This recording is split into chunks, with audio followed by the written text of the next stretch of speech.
Let's begin our journey through the world of role-playing games by exploring something you might have already felt, even if you've never quite put it into words. There's a reason fantasy RPGs feel so comfortable, so welcoming, almost like coming home to a place you've never been before. Our first fact is about familiar mythic roots. Fantasy role-playing games draw from stories that have been told for thousands of years. Dragons, knights, wizards, quests for magical artifacts. These aren't new inventions. They're echoes of myths and fairy tales that have been passed down through countless generations. When you sit down at a table to play a fantasy RPG, you're not learning an entirely foreign concept. You're tapping into stories your mind already knows, stories that feel almost instinctual. This familiarity lowers the barrier to entry dramatically. A player doesn't need extensive explanation when you mention a dragon guarding treasure or a wise old wizard offering cryptic advice. These archetypes live somewhere deep in our collective imagination. Which brings us naturally to our second fact. Shared tropes make it easier to teach new players. When everyone at the table has a general understanding of what a dwarf is like, or how magic typically works, or what a dungeon might contain, the game master doesn't need to spend hours building context from scratch. Instead, you can say you enter a tavern and immediately everyone has a picture in their mind. Wooden tables, flickering firelight, the smell of ale, mysterious hooded figures in corners. These shared expectations create a common language between players. It's like speaking in shorthand, where a single word or phrase can convey an entire atmosphere. This makes the game more accessible, more inviting, especially for people who might feel intimidated by complex rule systems or elaborate world building. Now, let's talk about pseudo-medieval Europe as a shared baseline. This is our third fact, and it's an interesting one. Most fantasy RPGs default to a setting that resembles Europe somewhere between the years 1000 and 1500. Castles and kingdoms, feudal systems, swords and horses, villages and forests. Why? Because this aesthetic has been reinforced through decades of fantasy literature from Tolkien onward, and through countless films and games. It's become a kind of neutral starting point, a common ground that doesn't require extensive explanation. Players instinctively understand the technology level, the social structures, the types of threats they might face. It's not that other settings can't work beautifully, they absolutely can. But this pseudo-medieval baseline acts as a comfortable default, a place where everyone can begin before venturing into more unique territory. And that connects directly to our fourth fact. Standard fantasy settings act as a default. Think of it like this. When someone says, let's play an RPG, most people's minds immediately conjure images of swords and sorcery, not spaceships or cyberpunk cities. Fantasy has become the assumed setting, the one that needs no justification or additional explanation. This default status makes it easier to gather players, easier to start a game quickly, easier to find resources and inspiration. There's comfort in this default, a sense of shared understanding that removes friction from the creative process. Our fifth fact explores why high fantasy is especially beginner-friendly. High fantasy, with its clear distinctions between good and evil, its grand quests and epic stakes, its heroes and villains, provides a straightforward framework for new players. The goals are often clear. Save the kingdom. Defeat the Dark Lord. Rescue the innocent. There's less moral ambiguity to navigate, fewer complex political considerations to track.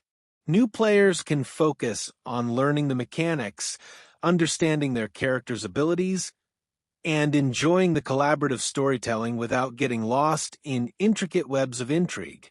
High fantasy offers clarity, and clarity helps people feel confident as they learn. Now we arrive at our sixth fact. Escapism is amplified by pre-industrial worlds. There's something deeply relaxing about stepping away from the modern world of technology, deadlines, and constant connectivity, and entering a realm where problems are solved with courage, magic, and steel rather than emails and spreadsheets. Pre-industrial fantasy worlds move at a different pace. Travel takes days or weeks, not hours. Information spreads slowly. There's time to breathe, time to experience the journey rather than just rushing to the destination.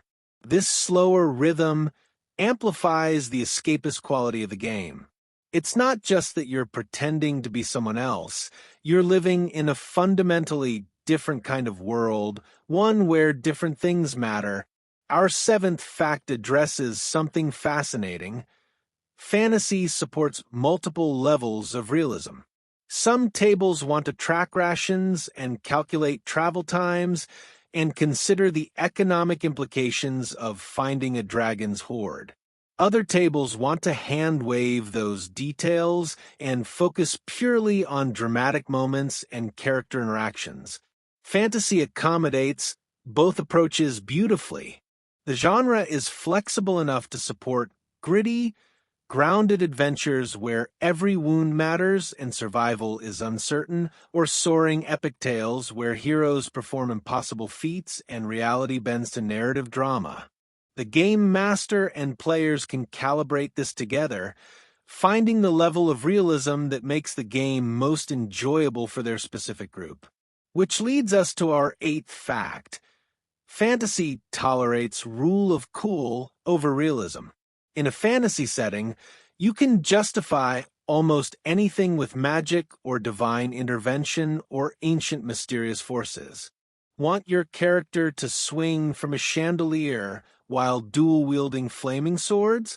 Sure. Want to explain why this ancient ruin has conveniently preserved readable texts after thousands of years? Magic preservation spells. The genre gives you permission to prioritize what's dramatic, exciting, or emotionally resonant over what's strictly realistic. This tolerance for spectacle and impossibility makes the game more fun, more cinematic, more memorable. It removes the constant need to justify every creative choice against real-world physics or logic. Our ninth fact recognizes that table culture determines how serious the fantasy feels. The same fantasy setting can support wildly different experiences depending on the people playing. One group might approach their game with gravitas and emotional weight, exploring themes of loss, sacrifice, and moral complexity. Another group might fill their sessions with jokes, pop culture references, and deliberately absurd situations. Both are valid. Both are genuinely playing fantasy RPGs.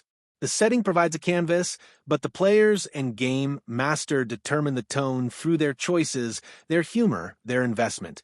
This flexibility means fantasy RPGs can accommodate different personalities, different moods, different needs. And finally, our 10th fact, fantasy supports a wide range of tones. You can play dark, horror-tinged fantasy where danger lurks in every shadow and hope is scarce. You can play bright, optimistic fantasy where heroes always triumph and good prevails. You can play comedic fantasy, tragic fantasy, romantic fantasy, political fantasy, mystery-focused fantasy. The genre is remarkably elastic. It bends to accommodate whatever story the table wants to tell. This range means players rarely outgrow fantasy RPGs. Instead, they simply explore different corners of the genre as their tastes evolve and change. So, as you drift towards sleep, consider this. Fantasy role-playing games feel natural because they tap into something fundamental in human storytelling. They use familiar building blocks to create infinite possibilities, welcoming everyone to a shared space of imagination where the barriers are low and the potential is boundless.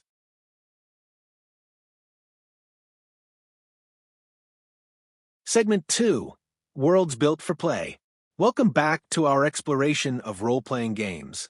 In this segment, we're going to look at something truly special, the way fantasy worlds are uniquely constructed to support the kind of play that happens around gaming tables. These aren't just backdrops. They're living, breathing frameworks designed for endless possibility. Our 11th fact reveals that secondary worlds invite open-ended play. A secondary world, that's a term for a completely invented setting, separate from our own reality. Places like Middle-earth or the Forgotten Realms, or any world a game master creates from scratch. These secondary worlds don't have the constraints of real geography or real history. There's no encyclopedia you can consult to say, actually, that's wrong. This freedom is powerful.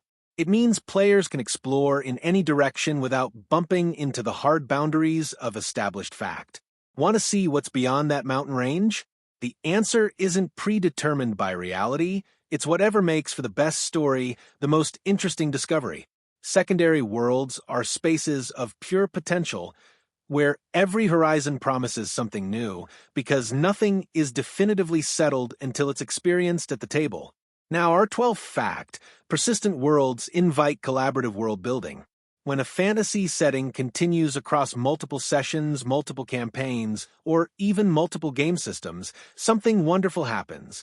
Players start contributing to the world itself. A throwaway comment about a character's hometown becomes canon. A tavern the party frequents gets a name, a proprietor, a history.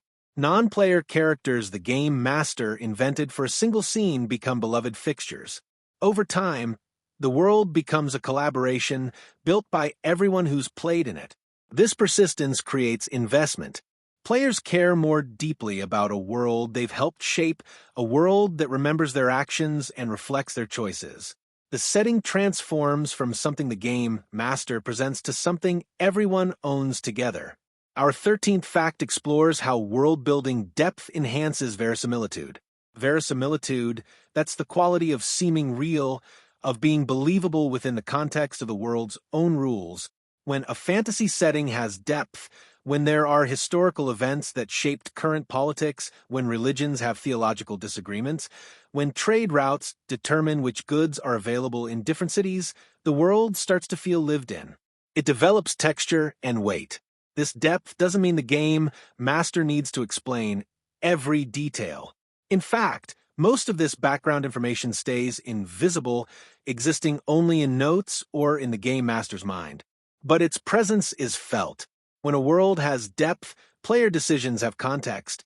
Actions have consequences that ripple outward in ways that make sense. The world responds to the players as though it exists independently of them. And that feeling of reality within fantasy is intoxicating. Which brings us to our 14th fact. Immersion thrives on vivid, not just familiar worlds. We talked earlier about how familiar tropes help new players feel comfortable. But comfort isn't the same as immersion. To truly lose yourself in a fantasy world, you need more than recognizable elements rearranged. You need specificity. You need details that surprise you, that make this world distinct from every other fantasy world.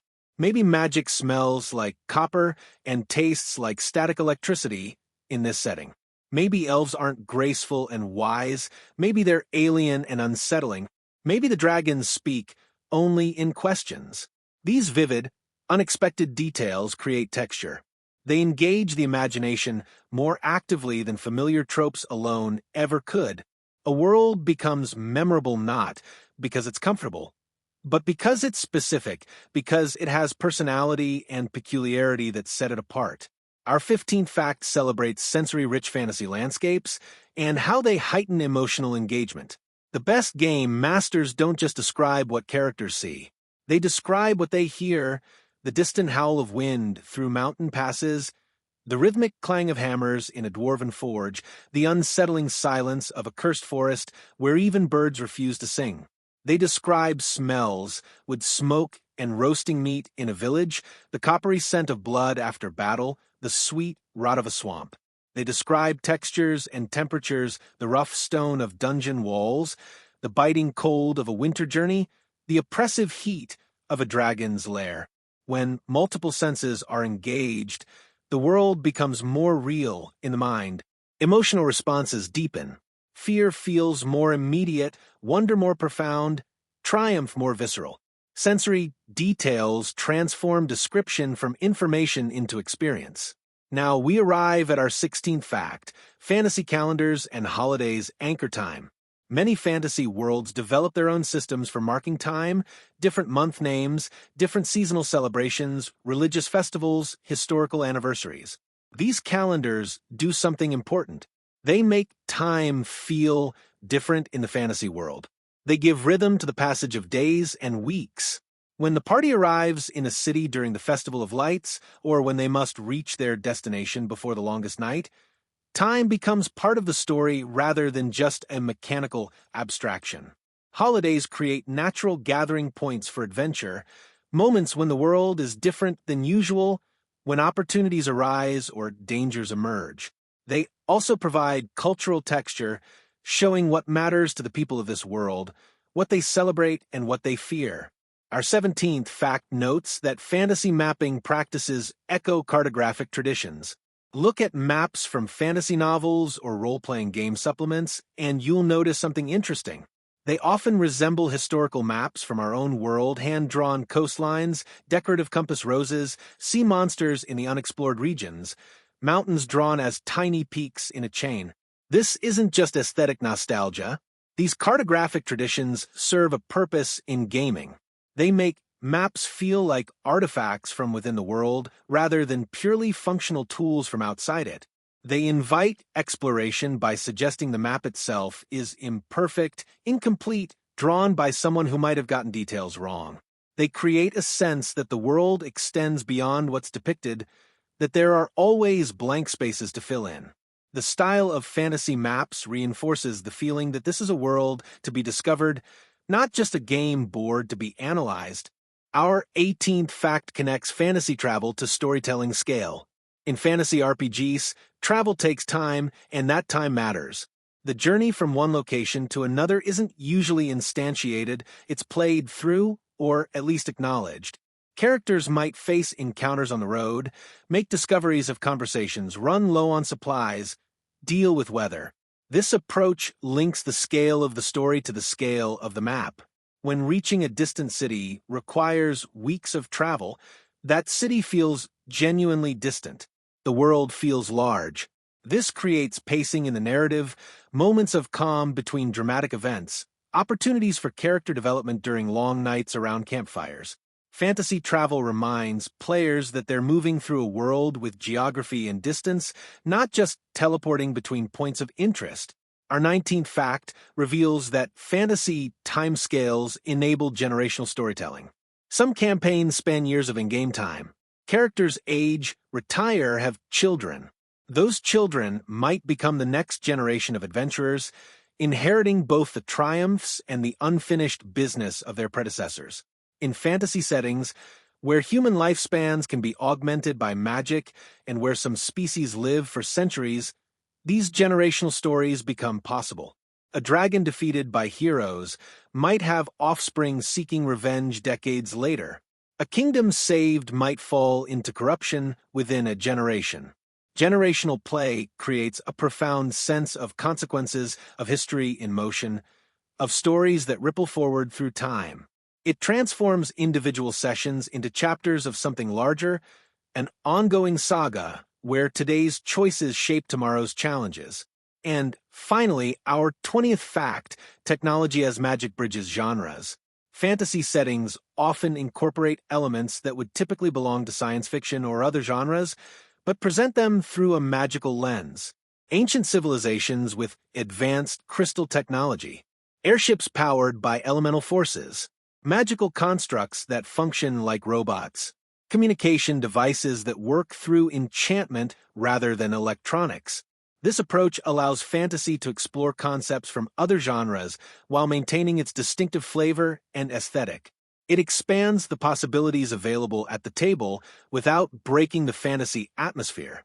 Technology as magic acknowledges that players and game masters want variety, want to explore different types of stories, but don't necessarily want to leave the fantasy framework that feels comfortable and familiar. So as you continue to relax, think about this. Fantasy worlds work so well for role-playing games because they're built specifically for the kind of collaborative, open-ended, consequence-rich storytelling that happens at gaming tables. They're not just settings, they're playgrounds for the imagination, structured to support infinite variations of adventure and discovery.